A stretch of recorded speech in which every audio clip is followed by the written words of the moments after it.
In Baltimore, thousands of protesters snarled at traffic as they marched through the city's downtown, calling for amnesty for those who were arrested during the demonstrations against the police killing of Freddie Gray. Protests erupted after Gray's funeral on April 27th, and over 30 individuals remain in jail. The 25-year-old Gray died from severe spinal cord injuries while in police custody.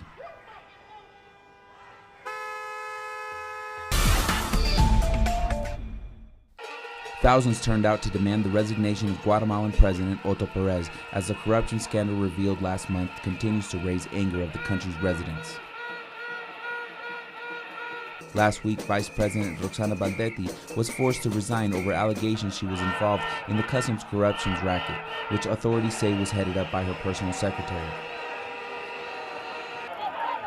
On Thursday, Guatemalan Congress voted Alejandro Maldonado to replace Baldetti as the new vice president.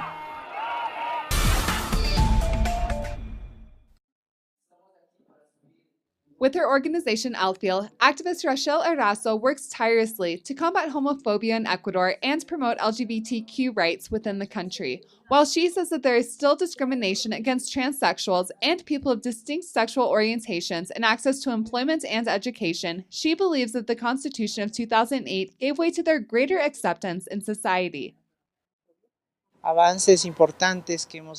have been important legal advances, for example, the Constitution of 2008, where there is greater respect for differences in sexual orientation and in gender identity, which is very complete. It even refers to transsexual.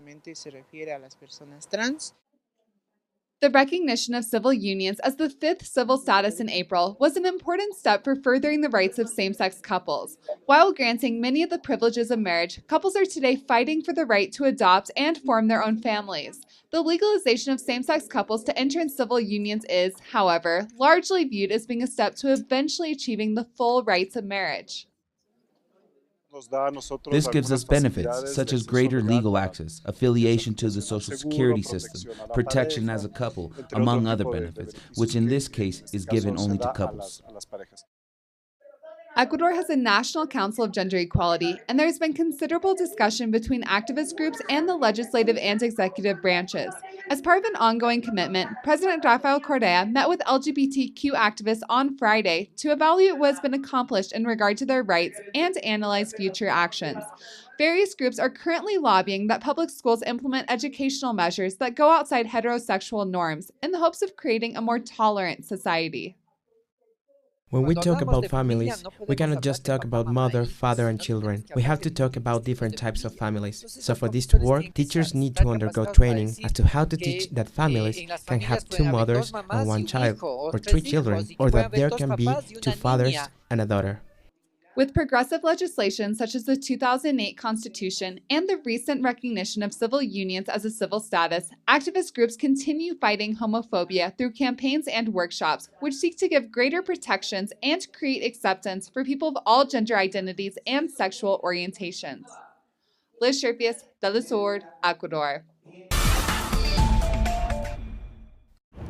In 2011, when land restitution was ordered under Colombia's Law of Victims, hope came to Las Pavas, a farmers' community that has been systematically dispossessed from their lands. 4 years after, the community continues to face threats from landlords and business people, attempting to displace them once again.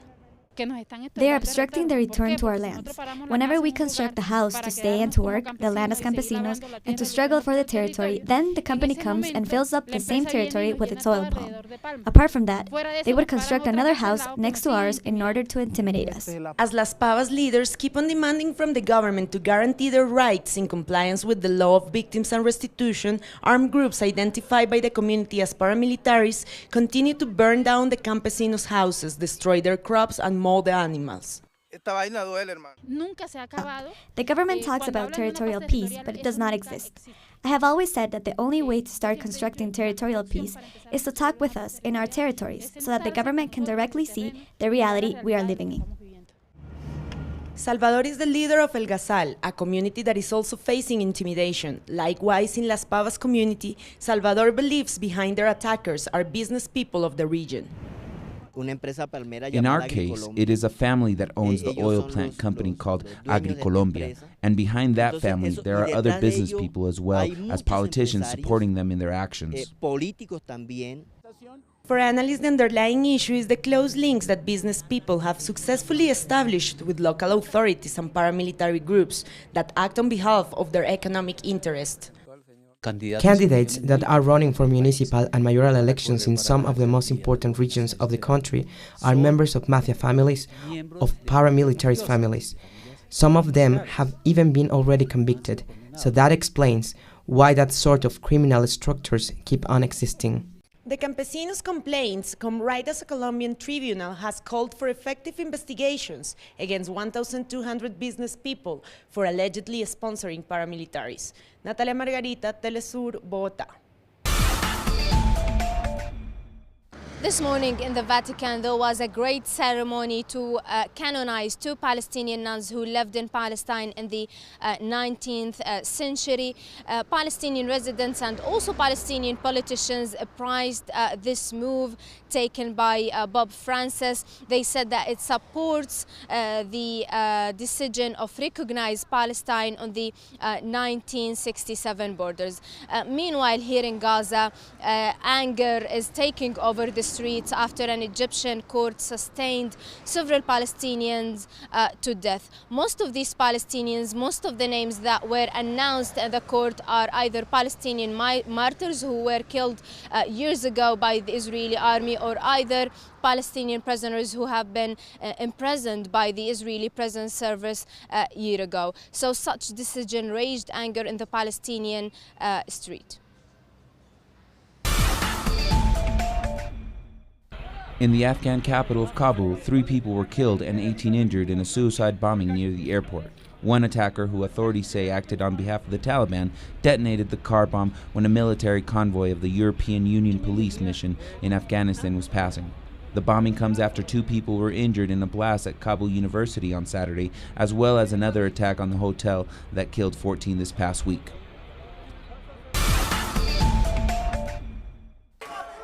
The South American Football Confederation disqualified soccer giant Boca Juniors from the 2015 Copa Libertadores tournament following the pepper spraying of players from rival River Plate by Boca fans. As a result, Boca is not only eliminated from the Libertadores quarterfinals, but the Argentine side will also be suspended for 4 games, the Confederation said in a statement.